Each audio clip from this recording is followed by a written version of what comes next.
Casual Magic has been sponsored by Quiver, maker of the Quiver and Bolt deck cases and other fine deck holding accessories. Use the code CASUAL on their website for 10% off your order. We're also sponsored by Architect, the premier site for hosting your decks on the internet.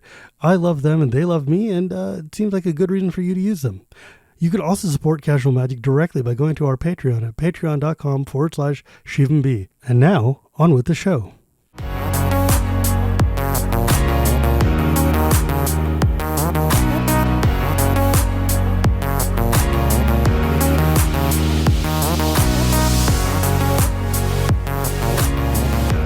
Hello and welcome to Casual Magic, the show where we talk about the fun side of Magic the Gathering. My name is Shivam, Bhatt, and Casual Magic is brought to you by Architect and Quiver Time, and by all of my patrons on patreon.com/ShivamB. I am grateful to all of you because you guys are the ones who helped me pay my taxes. Today, today I'm super excited because my dear friend Amazonian has come back because she is... So here's the thing. I watch a lot of Magic on Twitch, and I watch a lot of people playing Magic, and the folks I watch the most are like LSV, Loading Ready Run, and you. And it's because you have the most fun playing Magic on stream. Like, a lot of people just don't. And but one thing that you do that I don't see a lot of other people doing, that is thing I really do enjoy a lot, is I like watching you play Brawl. Brawl, I'm the premier Brawl creator. You know, there's got to be one person dedicated to the art, and it's me. Exactly. That's exactly it. It's like, I was trying to think, like, who else do I mean, I know people who play Brawl, but I don't know anybody who, like, actively hardcore streams Brawl the way you do. And it's literally just me. Don't worry. Yeah, it's not that you're not looking. It's just me.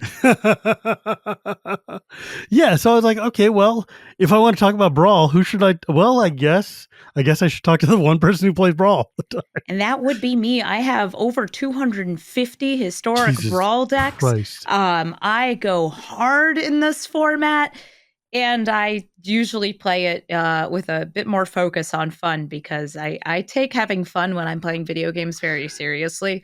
I do not have the kind of spiky competitive blood. And it's always fun when Wizards of the Coast tries to, like, push me into that. And it's like, no, I'm sorry.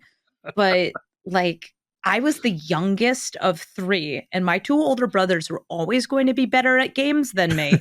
So I just kind of resigned myself to losing, at least on occasion. I win more than I lose, but some people find that, like, even losing 50% at our games tilts them hard. I don't get tilted by that. I get tilted when people have a first sliver, you know, the first sliver as your commander, the one that has Cascade, gives other slivers Cascade, and then they don't have any other slivers in their deck, and they're just playing it as a 5-color high-value commander that will always get on-cast value, and just wins using Emergent Ultimatum and a couple extra turn spells, because why not? What? Maybe it's Liliana, Vorinclex, and Omni. Yeah, no, this is the main win con with a lot of these 5-color decks. I'm like offended right now. That's like offensive crime to me. No, here's a real crime. You know Sidisi, right? I'm familiar. Yeah, fantastic commander. Builds around really well for self-mill, reanimation, everything like that. But see, she's in Sultai colors, which means that some people will build Sidisi, and they'll never really do anything with her. They're just playing it as a Sultai commander, so they can play Emergent Ultimatum, they can get Liliana and Vorinclex, and then they can win the game because she ults right away. And or sometimes it's Vraska, and Vorinclex. It's great, right? You know, there since the time I started playing Commander, there have always been people who have had decks where it's like, oh yeah, my commander's Child of Alara, but it's literally never going to be cast. I just needed the colors. And I'm just like, look, you're just playing high-powered Highlander that just is 99 cards, and like, what are we even doing here? Why? That's the opposite of the one Child of Alara deck I've played against, which was Aaron Hansen's. It's all lands. Well, I don't know if you've played against it, but it's all lands. That definitely feels like an Aaron Hansen type of project. Oh man, he's so much fun. But yeah, it just like, So, for those of you who don't know, there's two kinds of Brawl. One is my personal favorite kind of Brawl, which is 60 card standard Brawl, which is using cards within standard rotation. You get one commander and 59 cards. And then there's the, okay, fine, arena people will give you actual commander, or like as close as we can get to commander, historic Brawl, which is 99 cards in a commander, and like all the random alchemy cards and all the anything that's basically legal on arena. Let me that. actually go over the formats in a little bit more detail. So you have standard Brawl, which is now just called standard Brawl. Once upon a time, it was called Brawl because it was a format introduced as a way to play with your cards, your leftover cards in standard. It was introduced when Dominaria came out. That was only a few years ago. And it's fun, but not that many people really got into it. There was like me and like 7 other people who were like hardcore into standard Brawl, and like, Gavin Verhey, because Gavin loves anything that he's created. I do, and I will let you continue your description in just a second, but I do love that he has snuck in to his unknown events at the MagicCons, the fact that we're all basically playing Brawl against each other. It's like, oh, you build the thing we have to mention, you can have a Planeswalker as your commander. That is the defining difference between, I would say, commander and the Brawl formats. Yeah. Yeah. Because it's any commander that happens to be legal. So like it's not just the Minsk and Booze that are really, really strong. It's Teferi, Hero of Dominaria. Really strong. Or Tasha is really good. I assume you're talking about the Arena Tasha, because the one in paper doesn't exist. They're completely different cards. Yeah, they're fundamentally different cards. They're like so different. Right. But then historic Brawl, kind of compared to standard Brawl, which just uses the cards that are available in standard. You have more cards in your deck, as you mentioned. Same life totals, everything else. You have more cards in the deck, which is really nice. But you have access to every single card in Arena. And by the way, it's not actually called historic Brawl anymore. It's just called Brawl. That's really psyched me out. Wizards of the Coast has actually just kind of been like, it's just Brawl now, because people didn't play it in paper. It's kind of become relegated to being an arena-only format, which is fine because it's a nice digital format. But I think that it's we kind of do it a disservice to compare it to Commander. Commander, as you are a part of the committee of the true Commander, it's actually French EDH. It's dual EDH. This is 1v1, no holds barred, hardly a ban list, just we have a gun to each other's heads, and it's just like, so hey, are you gonna win? Huh? Yeah, no. What are you doing? And it becomes this very toxic environment very quickly. And because there is no rule zero, the way that matchmaking works for people playing Arena is it tries to match you primarily based on your commander choice, and then secondarily based on like your account's MMR, your collection. We don't know exactly how it's calculated. We should it's like based on the angle of Saturn, or who knows? It's weird. But it means that like if you have Ragavan as your commander, you will play against other Ragavans. You will play against Rusko, who's an arena-only card. Sorry if you're a commander player and you have no idea who I'm talking about. You'll play against a Teferi, Hero of Dominaria. But you will not play against, I don't know, somebody's janky pet like Aurelia deck. That's like, look at how it's my favorite. I mean, they implemented a separate queue when Golos was like the plague of the format, to be like, okay, we realize everybody is tired of playing against like 3 Goloses for every 4 matches that they run, so we're going to shove all the Goloses and other like just hateful commanders into their own queue, which has been affectionately called Hell Queue. Thank you. I'm the one who named that. Because it sure is. And I want to make sure people know that I named it because of a proposal that happened for League of Legends, where the most toxic players would all have to play in a queue together, which is literal living hell. So I was like, the most toxic spiky players have to play the Goloses against each other in Hell Queue. So that's why it's called Hell Queue, because I hear people say it outside of my community, and it's like, yeah, it's named because of a League of Legends thing. Here's the thing, though. Like, I'll be honest, I love Golos. I really, really love Golos. Oh, he's strong. That's the only problem. And I like to do the spin the wheel thing. but I can Mhm. do that with Svella, and it's much fairer than with Golos. And I'm like, But good luck doing it with Svella. She's gonna die. Oh, she's You never know, gonna make it. There's like cost 7 to do. Yeah, GG's. you could do it with Kinnan, who's also in Hell Q because he because gets Kinnan too much ramp, too much value. He's really good. Okay, so like the other day, Lua Stardust was on Twitter saying, "Is it possible to make a fair casual Kinnan?" I'm like, no, it's absolutely not. If you do Kinnan by the doubles your mana. Yeah, like if you do Kinnan at all, even like bare bones, just do what the card tells you, you are just in Broken Town from the get-go. Like the only way to make a fair version of that deck is to literally use it for the colors.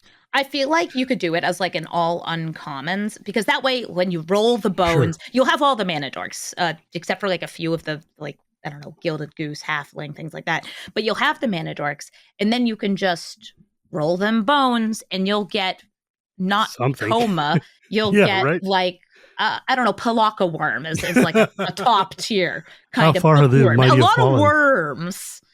You get a lot of worms. Yeah, and like sea serpents and random crap. Yeah.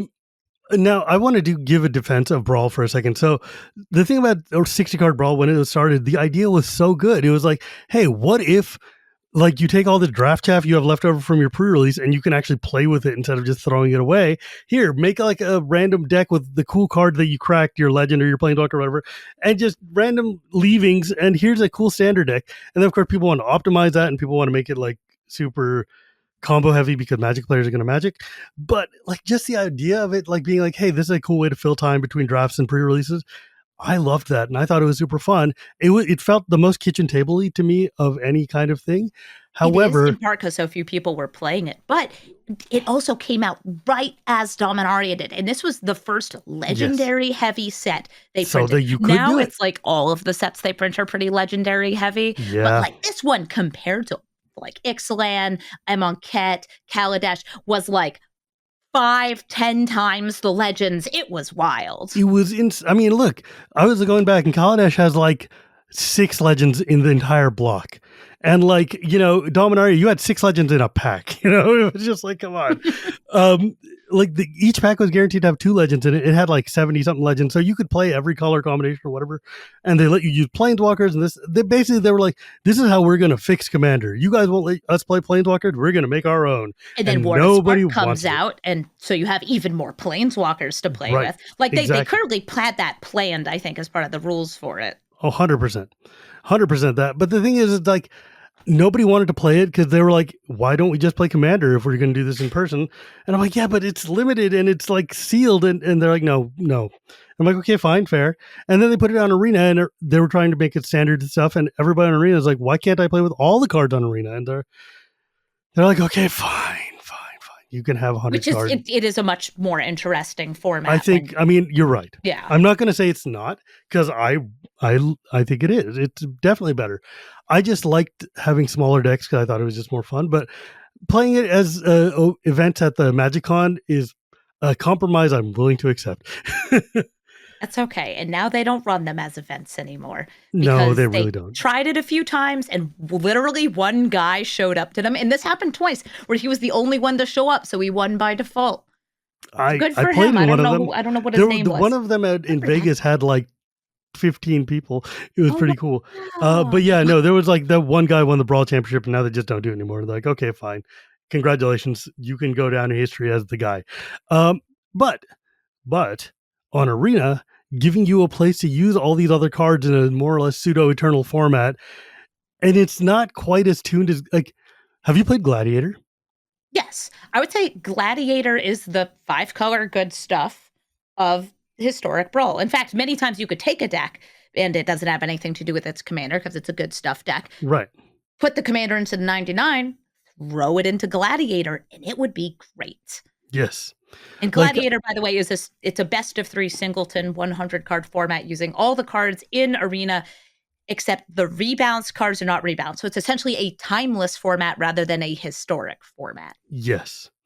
And created by my dear friend Ben Wheeler. Y'all can talk to him about it. We love us a Benny Wheels around here. But I came here, though, because of the fact that I want to talk to you, the premier Brawl pilot in the format, about getting the most out of playing Brawl. Like, you have the most experience of anybody I've literally known or seen in this format. So tell me, Amy, what is it like? What do you like? Give me a snapshot of what Brawl is to you right now. Brawl is a really fun way to build around your pet cards because you can, and there's enough leeway when you have 100 of them that you can get away with some cute stuff. I would say that there's some kind of dueling Brawl philosophies, but for me, it's, hey, can I put Roaming Throne in here? Because Gosh, oh, damn girl, I could use a roaming throne every single day. I resist putting it into some of my decks. I had a moment this past week where I was playing Lonus. Lonus allows you to take permanents from your opponent's deck if you sacrifice enough clues. And in that game, I hit 2 cards off the stealing. I hit Roaming Throne, which is a decent card, and a card that would probably win me the game next turn. And I was like, well, I got to take the Roaming Throne because it's the best one. It's the best one I've got. For me, it's also an excuse to kind of see a lot more variety. When you have 100 card singleton, you have a lot more variety in decks than, say, standard or historic, timeless, yes. even, legacy, vintage, modern, everything else. There's a few dominant archetypes. And even in healthy formats that have like maybe 10 viable decks, because people care about decks that win. So you're looking for decks that can perform in some way. They don't just fall flat. You have dozens and dozens and dozens. I mentioned earlier, I have like 250 Brawl decks I've built over time. That's so many. There's 250 episodes of Brawl Stars, just saying. And Brawl Stars is my historic Brawl series on YouTube. Yeah, that too. I was going to say. Over time.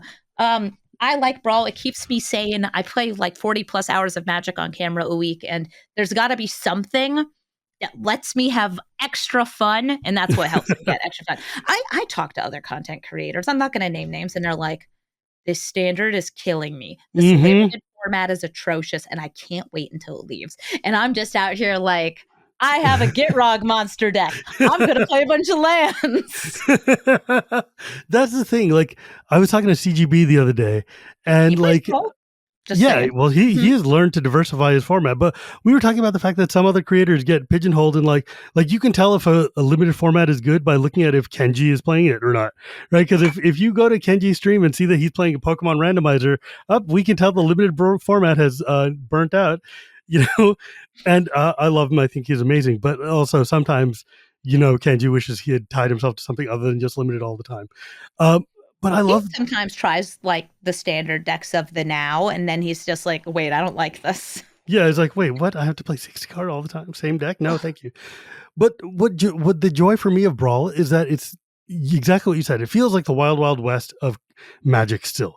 In that, like, when I'm playing standard, there's like, oh, I'm going to run to a Shieldred deck. I'm going to run to the weird 68 card combo deck, or whatever, these very standard things that Frank Carson writes about.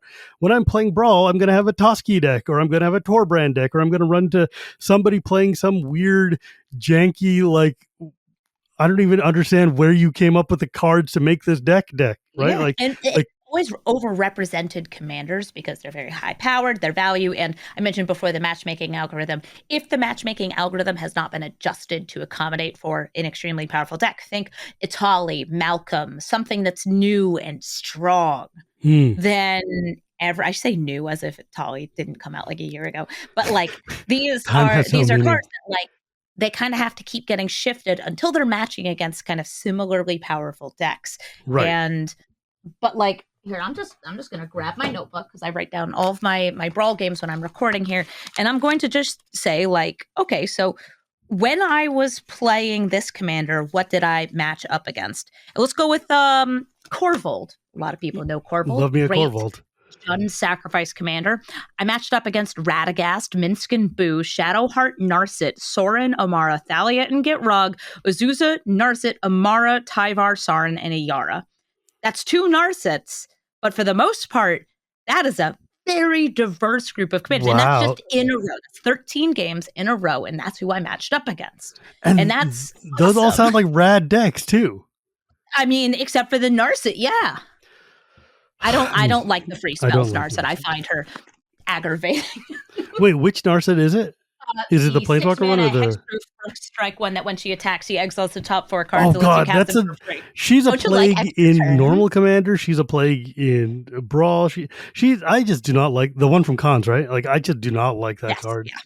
There's been one time I've run into that Narset that has been really cool. Somebody had it where they set up a whole board state with enchantments and artifacts and things that said that you can only cast spells during your turn.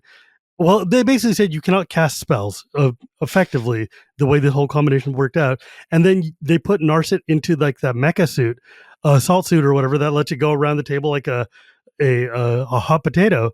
Every turn it goes to the next player. They have to attack because she's goaded. So everyone's attacking with just those 4 spells. Yeah. And it's like whatever you get off the top in the 4 is what you get to play. And I'm like, I'm playing an all creatures deck. This thing is going to just like, there's nothing. I'm going to just mill out and die. But it was really clever and interesting, unlike every other Narset deck. Because most of them are just how many extra turns can I take in a row? Ooh, look, it's a Nexus of Fate again. Surprise. Truly, approaching the second sun. Wow, really? Don't exile it by accident. Yeah, I that's just such a boring deck. It's such a boring deck, especially when there's like so many other things you could be doing, like literally anything. Who's the commander you've had the most fun with? Or probably, I guess, Nicol Bolas God Pharaoh. Listen. You can play it as Grixis Control, but my Grixis Control is entirely focused around stealing my opponent's cards. I love to play other people's decks, and in Arena, the only way to do that is to physically take the cards and then be like, well, this is mine now. And in Arena, because we have digital-only cards, there's actually cards that are like, I'm going to exile the top card of your deck and put it into my hand, which is so much fun because it's like, yeah. Agent of Rafine is out here just literally taking your cards and putting them into my hand. They're mine now. They even put my name on it. It says Amazonian. It says owned by Amazonian. It's great. It does.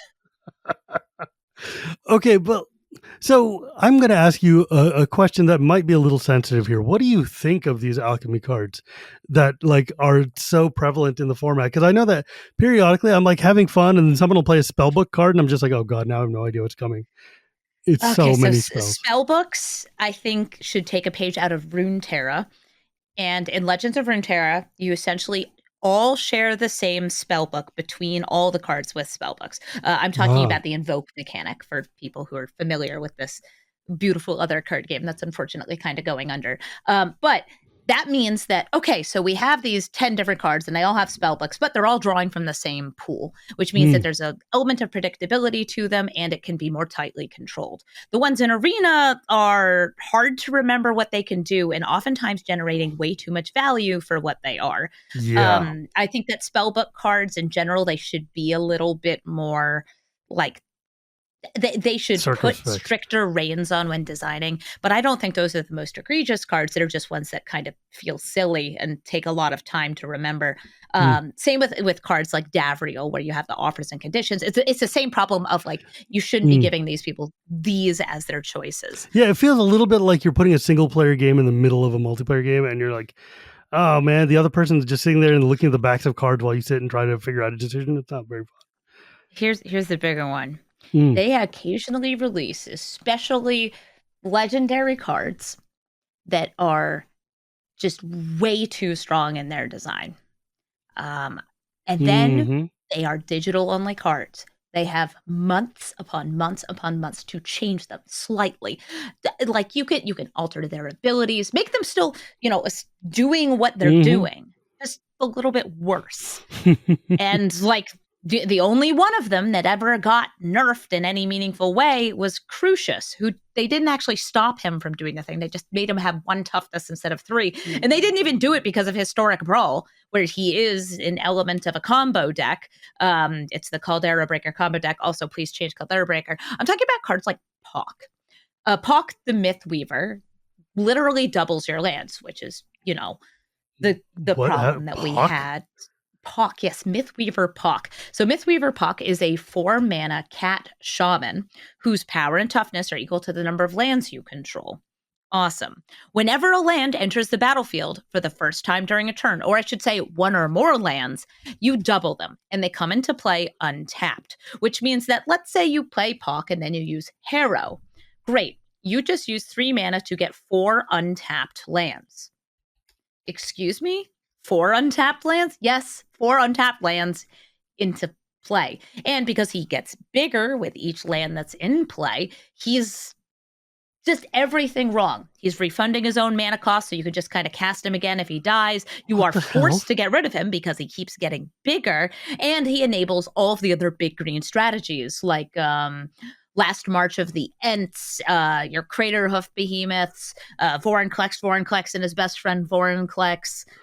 All of these cards with this, and of course, Ulamog, Emrakul, and Cityscape Leveler are the big colorless cards that are ubiquitous ramp targets. Speaking of which, I think that ubiquitous ramp target should be pretty much removed from the format. Every color has its own ones. Make them use those. Stop casting Emrakul, okay? Stop. I put it in decks too. I shouldn't be allowed to put it in decks. I think it would help for the variety of the format a lot, which to me, I like to have lots of unique games. But yeah, these are cards that that card came out in Ixalan, in Alchemy Ixalan. Yeah, Alchemy. So that would have been about 3 months ago, and they haven't changed it. Wait, was Ixalan before or after Eldraine? Ixalan was after Eldraine. This came out in December. So it was like three or so months ago that card came out. Still haven't changed it. I don't think they've changed anything. Historic Brawl to me feels definitely like the format that just. It's like it feels like Magic's dump stat, right? Like they just throw cards in there and never look at it again, and just like they banned cards once. They just didn't after. The cards they banned, by the way, were Ugin for being a ubiquitous ramp target that could exile oftentimes kind of one-sidedly, and Agent of Treachery because it feels bad to play against. Because Agent of Treachery sucks. I hate that card. But I think that if they went with that continuing as their ban philosophy, they would be able to do a lot more. And I understand that bans feel bad. However, you can rebalance the alchemy cards. You can ban a few cards, and it's a 100-card singleton format. So you just take one card out and put in a new one. All your strategies will still be valid. There's so many cards. I have never had a deck where I could not, where I had under 100 cards and was like, well, I gotta dig deeper to put more cards in. No, you have to make cuts. There's always, even in Brawl, where there's only so many cards, you will always be making cuts. Mm-hmm. But yeah, the bans in the format are commander hate. Think Drannith Magistrate, Pithing Needle, things that shut off certain types of commanders or don't let somebody cast a commander. But only the ones that cost 1 or 2 mana. Once you get into the 5 mana, everything's fair game. And then Agent of Treachery and Ugin. So yeah, well, Agent of Treachery is just a miserable and unfun card to play against in most circumstances. I could rant about that stupid card. And I'm fine without it. Yeah, I could rant about that dumb card all day long. I'm not going to, though, because what I would rather ask you about is if somebody wanted to, do you have a method of building a deck, or how do you go about building a Brawl deck? I start with the cards that I think synergize really well with a commander. Then I usually add in some lesser synergies. Then I add the good stuff. Oftentimes that's going to be well-costed removal or ramp, depending on what our strategy is. And then I can just kind of fill in with the favorites at the end, but there's usually not that much room. I have essentially a list of not must includes, but want to includes, depending on the color. For example, is your deck mostly white? Great. Esper Sentinel, Swords, Plowshares, these are cards that you put into your white deck.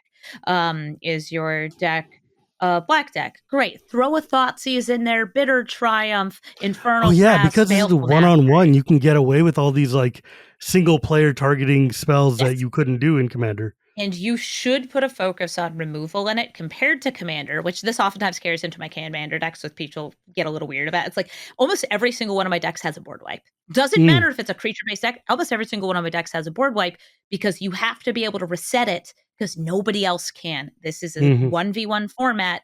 And I'll say that the removal-based strategies and counterspell-based strategies will overperform in these formats.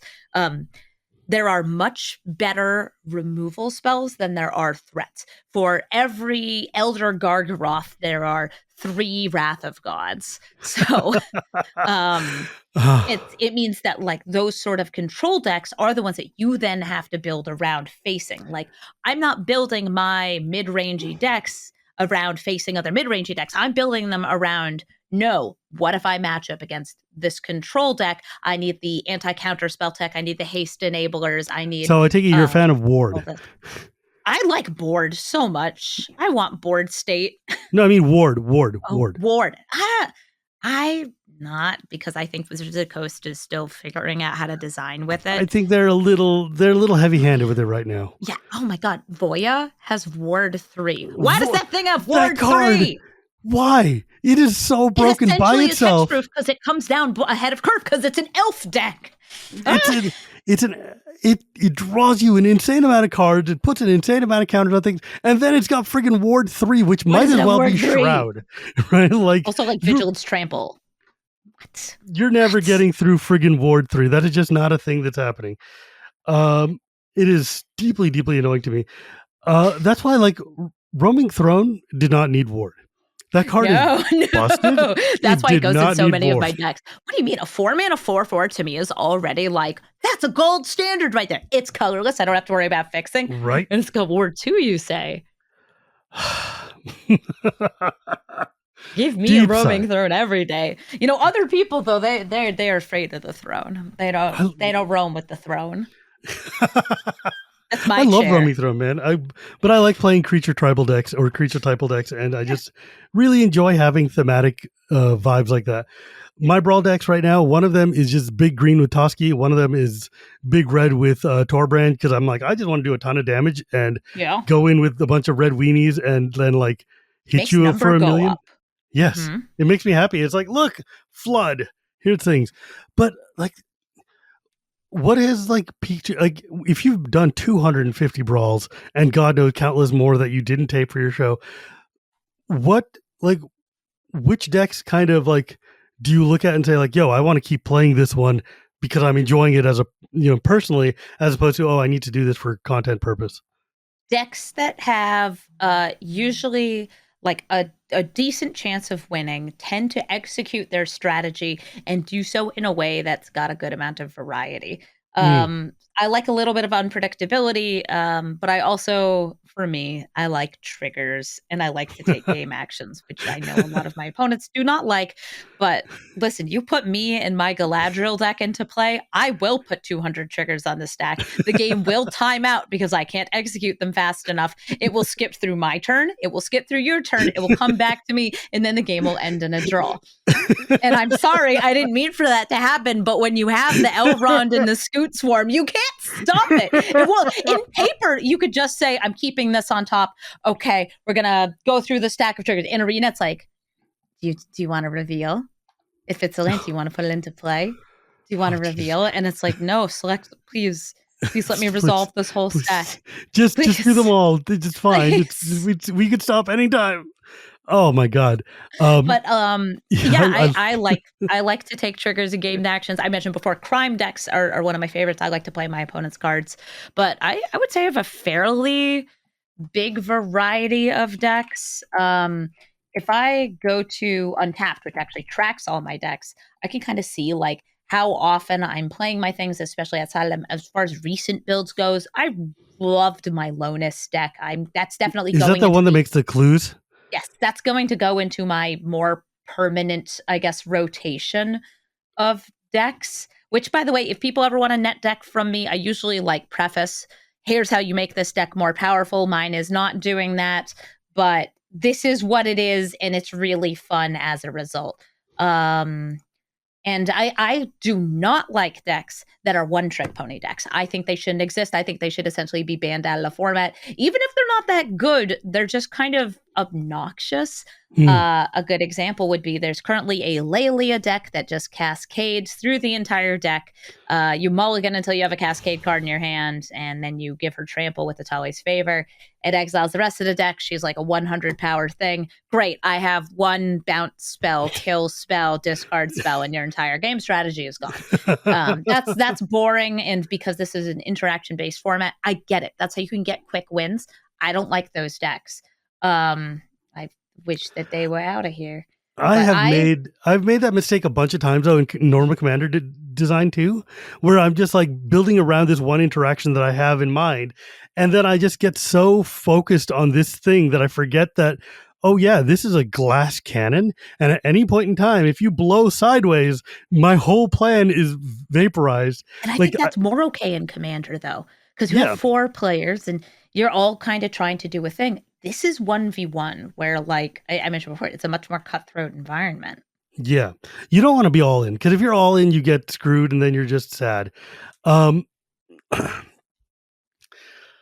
gosh, like, I'm looking at but my decks. Chatterfang I've played a lot of. I have an Atraxa poison deck. It's a toxic deck because we don't actually have Infect and Arena outside of like one card. My Crime deck I've played so much of. I have a Garuda deck because sometimes it steals your opponent's cards. That's real fun. I played a lot of games with an Angels deck recently. Have you tried building around Agatha of the Vile Cauldron yet? She doesn't work very well in Arena because we don't have that many good things for activated abilities, but I did build an activated abilities deck recently that was the 5-color Tazri.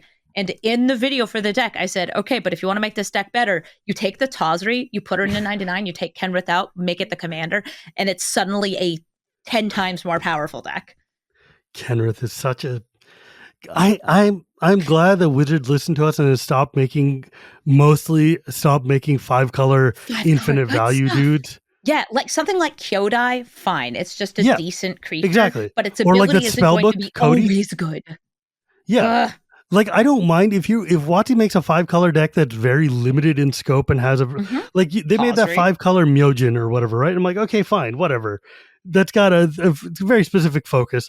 It's not like a Golos or a Kenrith or or a First Sliver, which is supposed to be a sliver deck. Why don't you guys put slivers in your sliver? Well, I mean, I've seen a lot of, like, in the olden days, I saw a lot of Sliver Queen decks where it was just like, she's just here for the colors, and once in a while maybe pops out a token.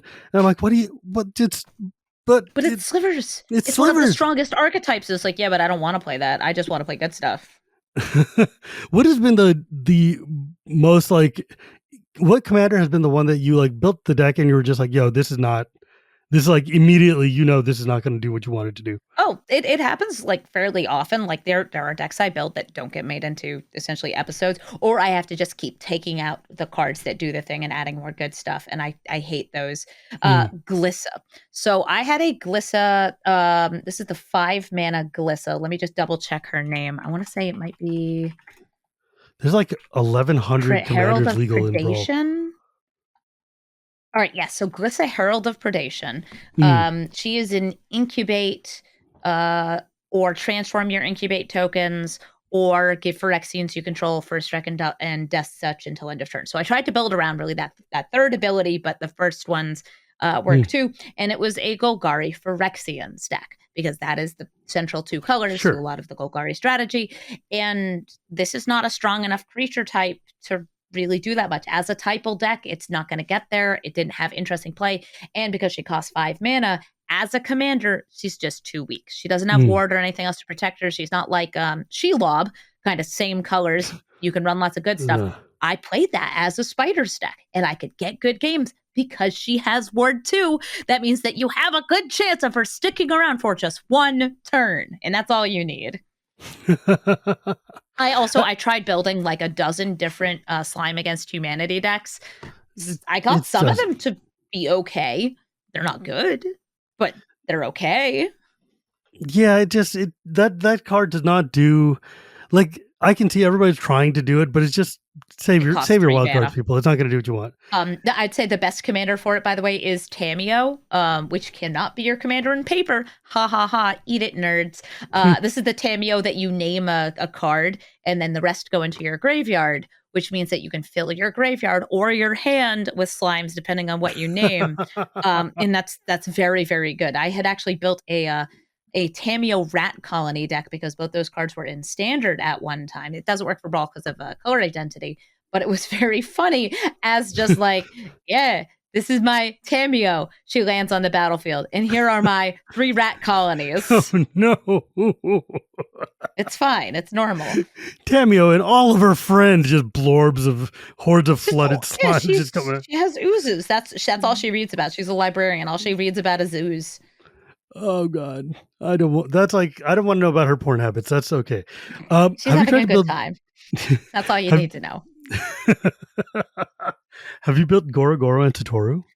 Is that Goro even Goro and legal? Satoru, I built right when it came out, and I very quickly retired the deck because I found it was unfun and unfair in 1v1. Mm, It's a steamrolling kind of deck, but ninjutsu having a shell that it works pretty well, and that's not just Satoru Umezawa, who is also egregious, yeah, that card is because nutters. in historic brawl it means, and I attack you with my 1/1 flyer, and actually it's Emrakul. Ulamog. Yeah, right? Yeah, good luck. It's Hullbreaker horror. Actually, I would say is more.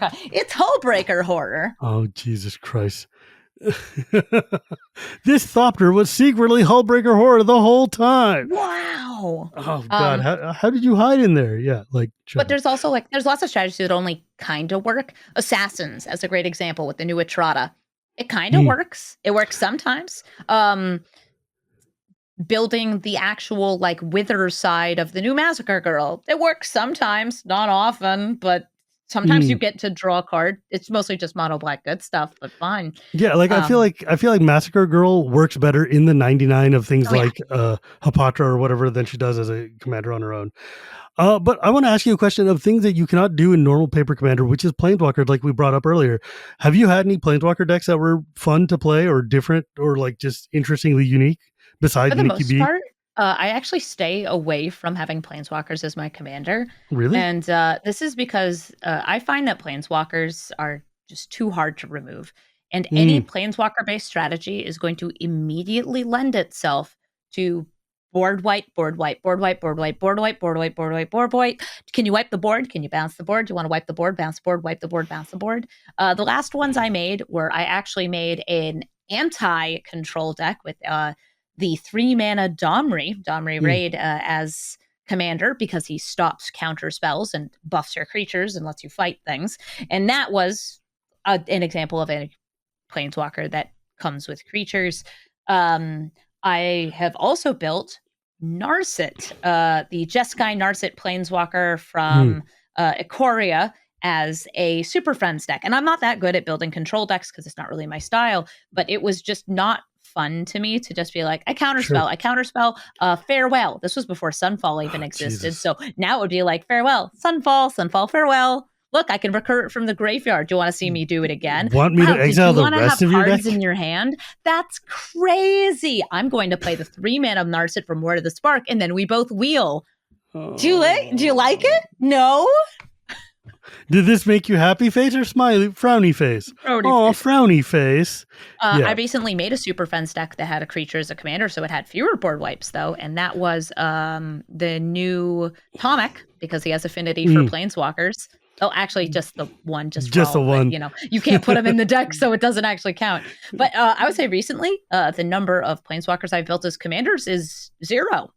I ran into one person playing a Kaya Intangible Slayer deck, or like they were playing a Kaya. I don't remember which Kaya, but it turns Was out it the 7-mana one? Because that's the yes, board wipe type of one. It's yes. atrocious. It turns out that deck sucks so badly. Why does she have hexproof? Why does she have X-Proof? Why does she have hexproof? She steals your creatures or enchantments, and then she's like, "Yeah, but you can't touch me. Ever? You have to attack me." And it's like, "Okay, how can I attack you?" It's just like, "You can't board wipe."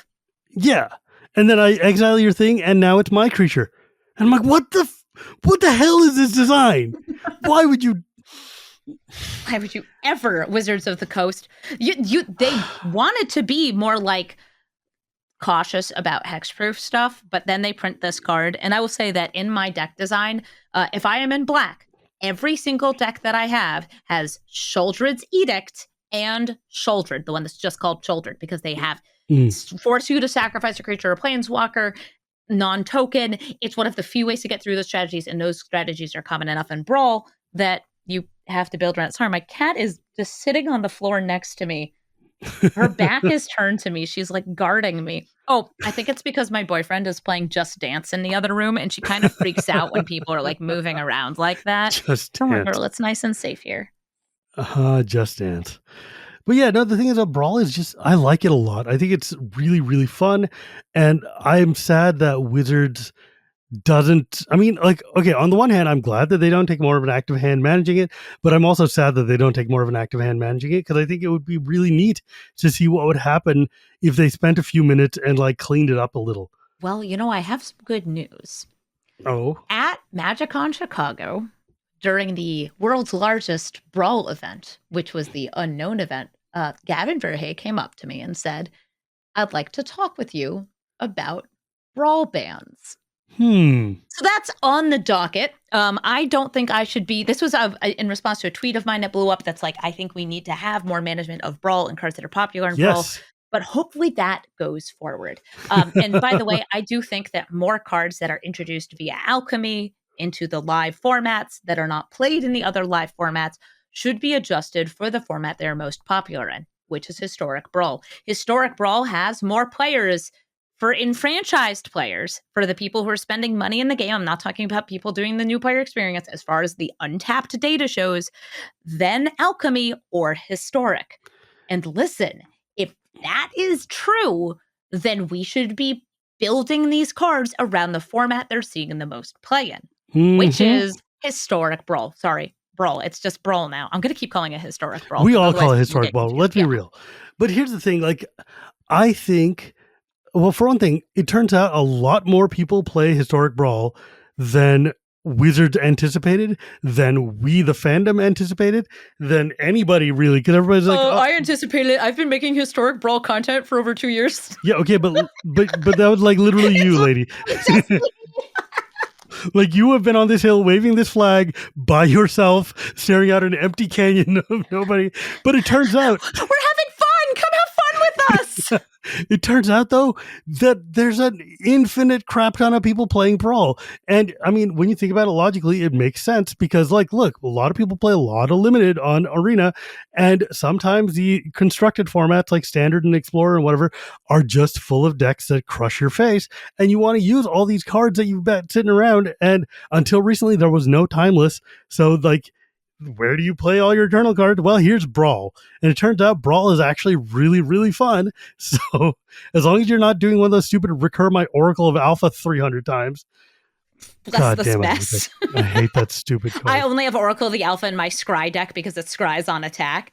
That's the only place I have it. That's a card that, again, please rework this. But there's no way to really rework it. Then we're like, make it a 1/1 bird. Sure, you know what? Make it a 1/1 bird. After I played a dude who had 12 time walks on the stack, that's when I was like, okay, maybe you shouldn't be able to put time walk in your deck and then tutor for it.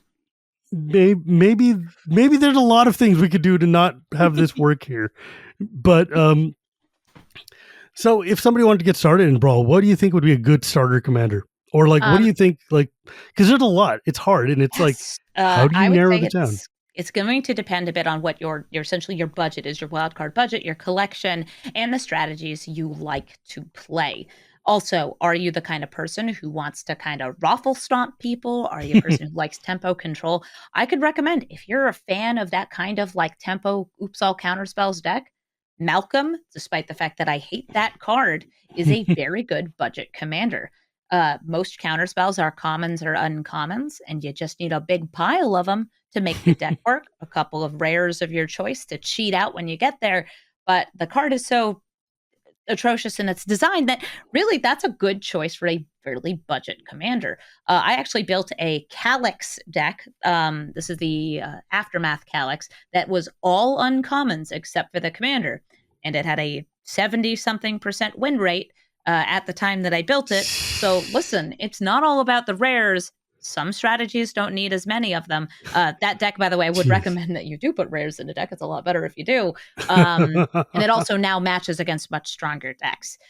If you're the kind of person, though, that likes these very strong strategies, the commanders that are banned in dual commander, but still legal in Historic Brawl are the spikiest options. Also, some of those value pile commanders like Kinnan, Golos, and Essica can be a good choice for you. If you want something that's a little more well-rounded, it really does depend on what you like. I think that there's lots of great choices out there. Do you like vampires? Cool. Evelyn the Covetous is a really cool commander. Lets you play your opponent's card. And lots of vampires. You could even play her as a flash commander. I think that a sacrifice strategy, Teysa, always good. Teysa's a great one. If I look at, so I'm going to go to my YouTube right now, and I'm just going to bring up the Brawl Stars playlist. Some of my decks are a little out of date, but I let people like request, do you want me to update it? You know who I want to build really badly? I want to build Anim Pakal for the 1000th moon or whatever.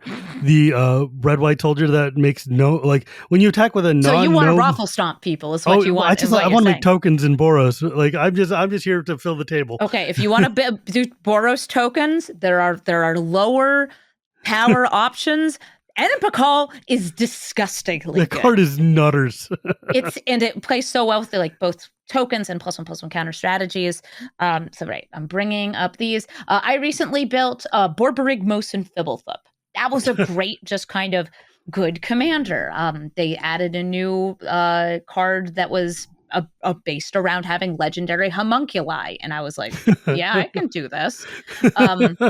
Like, you can have a lot of fun with that. There's lots of different choices for dragons commanders, depending on what color combo you want, what style of dragons you want. Oh, just don't play Miriam, please. Just don't play Miriam. I think Miriam, because of the fact that she costs so much mana and how she's kind of matched up in Arena, she's actually not overpowered or strong relative to a lot of other strategies. They've essentially balanced her so she's matching up against other things. There's also lots of other, like, just stupidly powerful commanders that it's so hard to deal with. I think Sauron the Dark Lord, really, really strong, lets you play that Grixis control strategy, but still putting you in the vulnerability of having essentially a hexproof commander that generates you lots of value, but does die to a board wipe. Which what is the doofiest deck you've built? A lot of them, the ones that don't get recorded. I like in Brawl, you can't do as much of the ladies looking left strategy as you can in Commander. Sometimes I try it though. Sometimes I try anyway. Yeah, but I mean, like, you can still do some goofy nonsense in there. I don't know, but like something like Borborygmos and Fubblethip is like about as goofy as I can get without people not watching, because people want decks that win. I would say that another really good commander, the Aftermath Narset, but play her as a tokens deck, is really fun. Pirates are a little too strong if you want to play the new Beckett Brass, but Pirates is good. There's lots of good equipment commanders like Nahiri that are very strong. I'm just really glad that like the March of the Machines bonus sheet gave us a lot of really cool old commanders that you can suddenly use in Brawl again. Like my beloved Grimgrin is now Brawl legal. I've never run into a Grimgrin outside of 99. Like, I've seen him in a zombies deck, but that's it. I mean, look, it's not the best zombies commander, but I use it as like a Voltron commander. I feed it a bunch of zombies and I punch you in the face and you die. And it's just great. It's so big and so dumb. It makes me very happy. I literally legit like can't go through. So like I'm just looking at, because and there's a 12 billion. There's too many of them. Here's an example of a janky deck that doesn't quite work, but it's still pretty fun. Balluna. Make an adventures deck. It's about casting things from exile. Those things are actually adventures. Then let's flip that around. What would you suggest people stay away from? High cost commanders that don't do things right away. Or can't be supported by a control shell.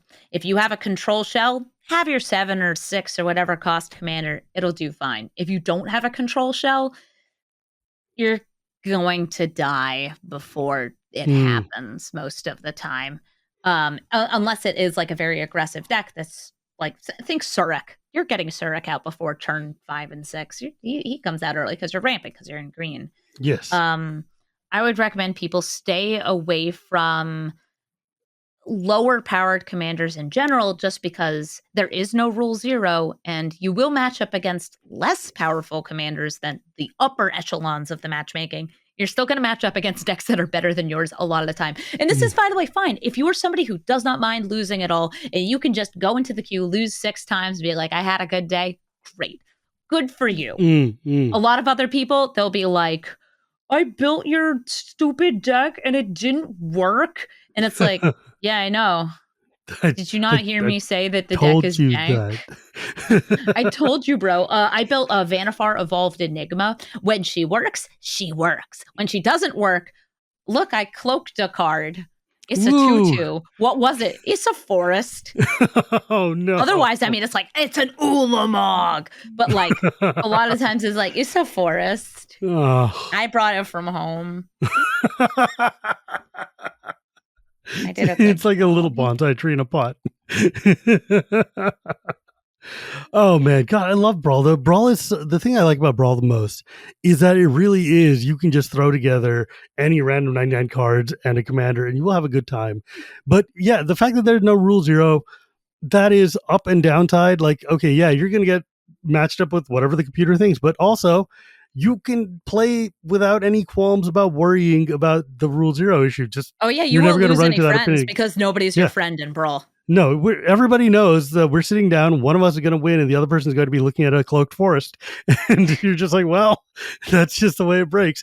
And you're never going to play against them again, so don't worry about it. Except you will.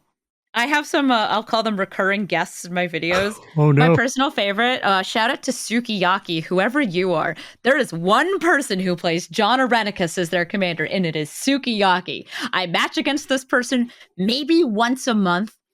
I don't think they know I'm a content creator. They're just a person who has their little Happy Demir deck. And over time, I watched that deck go from like a pile of cards they like to like a control shell and being like, you just keep adding more killing counter spells. So that's cool. how you get John Arenicus to work. But like Sukiyaki is like the known celebrity of, yes, the John Arenicus player. That's so cool. One John Arenicus player. I think that rules though, because you're sitting there and you can watch the progression of this player and their growth as a human, and I think that's awesome. Their growth as a deck builder, because your deck is an expression of self, which I do firmly believe in. That's why, listen, you can net deck me, but you're not me. This isn't your soul in this deck. Add your own stupid favorite cards. Add your own roaming thrones. Amen to that. I mean, oh god, like that's the thing. That it's Commander, man. Personalize it. It's Brawl. Personalize it. Make it look like your favorite pile of cards that also has Ulamog in it. Yeah, oh boy.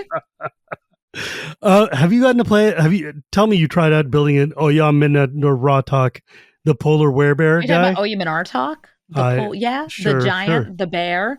I don't actually remember. I think I did build Oyamin Artok. I think the deck was called Gone Fishin'.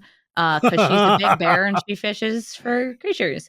She works pretty well as a mutate commander, and I love that for her. I love that every single random commander I've just pulled out of the sky, you have had an answer for. Oh yeah, I like, because I play this all day. I think I probably have one of the most encyclopedic knowledge of arena specific cards. Like, there's Ben Wheelers out there who you can just like quote half the flavor text of a card and he will be able to draw you the art from memory. I have built an entire podcast on that alone. Yeah, I love Benny Wheels. Listen, but the man has too much Magic knowledge. But as far as like arena knowledge goes, it's like, I'll see my opponent's commander, and when I'm recording the video, I usually have like an off the hand quip of like, this is the Atraxa who proliferates. She's good with Planeswalkers, +1/+1 counters, and poison, and occasionally somebody will play her with Sagas. I built an Atraxa Sagas deck, and it wasn't very good, but it was fun. Did you try Rezug the Bone Cobbler? Rezug I have in the 99 of a lot of mine. It's cool as reanimation. As far as Rezug-like cards go, I'll recommend the new Veko before he gets kind of messed up in matchmaking. Veko? Veko, yes. Arena-only card. Essentially lets you cast any card you want for 1 mana, as long as you're willing to sacrifice a creature and get the creature you want to cast into your graveyard first. It's a very weird setup, but it gets out of hand very quickly. Veko, Death's Doorkeeper. Yeah, more like Death's it's got extort. That rules. Okay. Turn 1, you play Stitcher's Supplier. You mill your Emrakul. Actually, Emrakul's not Ulamog. Again, we'll always just use this because you mill your Ulamog. Turn 2, you play Veko. Turn 3, you sacrifice your Stitcher's Supplier. You get the Ulamog into your hand. Ulamog now costs 1 mana, but is a 1/1. But that's fine. You cast it, you exile your opponent's 2 lands, and then you kind of shrug, and then you pay 1 additional black or white mana because also Veko has extort, and you say, here we go. You know, I would I would laugh at that, but I did that in Explorer to somebody because I had the Leylines deck with the Nykthos. So like turn one, I drop like 2 Leylines and that stupid Ixalan land that taps for 2. And then I put a Nykthos into play on turn 2, and then I drop an Ulamog and blow up their 1 land and their 1 random artifact. And I'm like, your turn? And you went first. And they were like, no, I don't think it will be. Remember, you can concede at any time, but I do it when games go slightly longer than the first counter spell. I agree. At least in Brawl and stuff, I want to see that board develop. Oh man, I'm super excited. I need to borrow some lists from you because all of my lists are woefully out of date, and I'm far too lazy to update them. So I'm very eager to delve into your library. Twitch.tv/Amazonian. I always put the decks in the description, so you can borrow them. Or my Untapped profile has the more up-to-date versions. And I do sometimes just like randomly update them and not record stuff. I'll also say I have built not all, but most of the Baldur's Gate companions. So if you are looking to hang out with your best friend, Shadowheart, I have 2 different Shadowheart decks. And no, it's not the paper Shadowheart. It's completely different in Arena. Don't ask me why. It just is. Every last one of them is totally different, and it's stupid. It just like I don't like specialized, but I'm going to save that rant for another day. I don't even know how you would build around a specialized card because they don't get the other color identities. They do. You get to pick a second color for the color identity. This actually. Whoa, they thought about that, really? Yes. So that's the equivalent of choosing a background. If it's your commander, you choose a second one of the colors. But there was a week and a half period where if you had specialized commanders, you could not play Arena. You got locked out of your account. It wasn't a week and a half. It was like 5 days. But to me, in my recording schedule, that was like a week and a half of like work. And I was like, I can't do anything. I started playing Roblox. I played a Roblox Family Guy game, and it was one of the stupidest and yet most brilliant games I've ever played. Shout out to Raise a Peter on Roblox. You get to raise Peter Griffin. It's better than you'd think. Yeah, anyway, that's what happens when I don't get to play Brawl for a week or Arena at all. Oh my God, Amy, thank you so much for joining me today. Thanks for listening to me and my unhinged rants about the first sliver who has no slivers in it. Oh God, that makes me so irritated.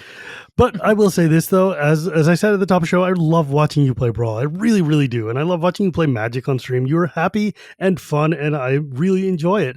And I'm really glad that you have kept fighting the good fight for a format that doesn't get the love it really ought to, because it's way cooler than people think it is. People are still stuck on the old definition of Brawl from the old days, and they're just like, they've forgotten that, no, this thing is actually cool. Like, by the way, Krellisara Moon Dancer gets out of control real quick. I recorded a new version of her recently because people didn't believe me. And I'm like, listen, Amalia might be better, but Trailisar still kicks ass. Oh yeah, that card and just you can put Roaming Throne in the deck. Name Cleric. Trust me, name Cleric. Oh God. So good. So gross. Okay, so if people wanted to find you though, where'd they go? Twitch.tv/Amazonian or YouTube.com/Amazonian. If you want to watch me do professional, very like well-rehearsed takes of here's me playing Magic and discussing the games as they go, YouTube's the place. If you want to hear me talk about like Transformers erotica for an hour straight, come over to Twitch. Trust me, there's just weird stuff happening all the time there. I have very eclectic hobbies. That's not a joke. That happened this week. I believe it. I'm not trying to get blacklisted by Hasbro, but come at me, bro. Oh, Jesus. There's also like an episode I did with Amy where you can learn about her past and history and how hardcore of a gamer she really actually is, and like how brilliant of a person this is. Maybe like 30 episodes ago or something. Y'all can check it out. But yeah, thank you again so much for joining me. And as always, my friends, you can find me at Gear Report Gears. You can find this podcast anywhere podcasts are sold, or at YouTube every Tuesday, thanks to my editor Dan. And you can also see me on Shivam Wheeler Love Magic, where me and Ben Wheeler talk about the encyclopedic knowledge of all things Magic. And it is uncanny. Like, I will have Scryfall up and I will just be staring into the camera and he'll just be rattling off like, are you talking about the Dan Fraser art? I'm like, holy crap. Okay, buddy, fine.